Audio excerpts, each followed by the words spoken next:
For 30 years, Samuel never missed a single night keeping the light burning on this isolated rock. Then, during a massive coastal storm, he vanished. The police searched the island for 3 days, finding no body, no boat, and no footprints leading away from the lighthouse. The only evidence left behind was a single handwritten note.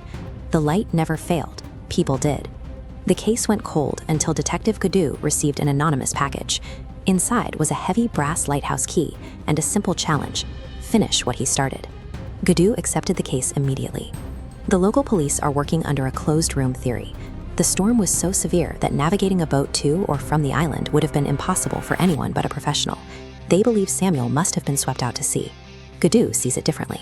If the weather made escaping the island impossible, the disappearance was a staged illusion, a crime designed to look like a tragedy to keep investigators from looking closer.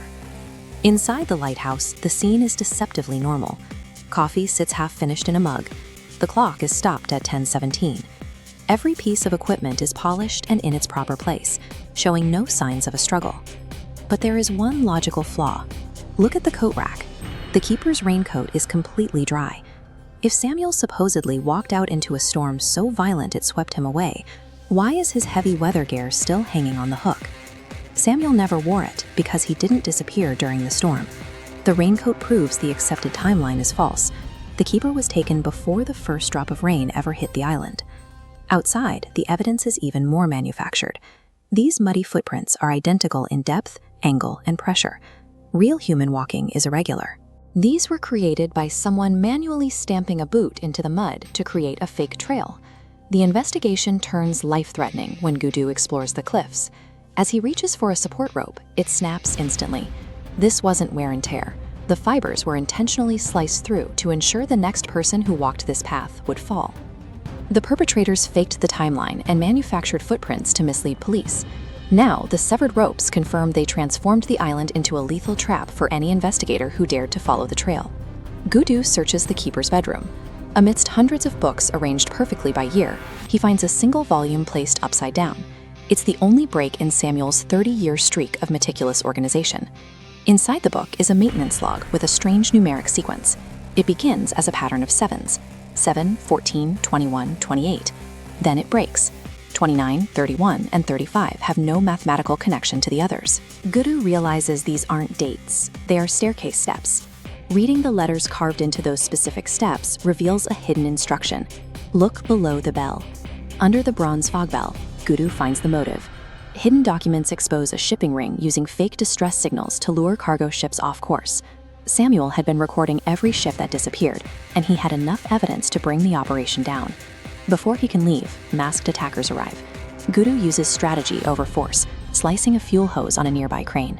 The attackers lose their footing on the slick floor, allowing Guddu to lock them in a storage room. In the final struggle up the spiral stairs, Guddu notices the last attacker instinctively shielding his left pocket.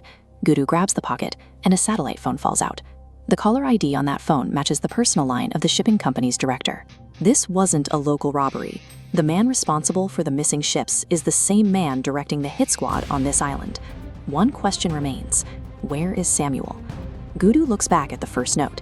Samuel's handwriting was always level, but the final sentence on this note slopes sharply downward. Guddu examines the writing desk and finds one leg is shorter than the others. However, the original police reports describe the desk as perfectly balanced.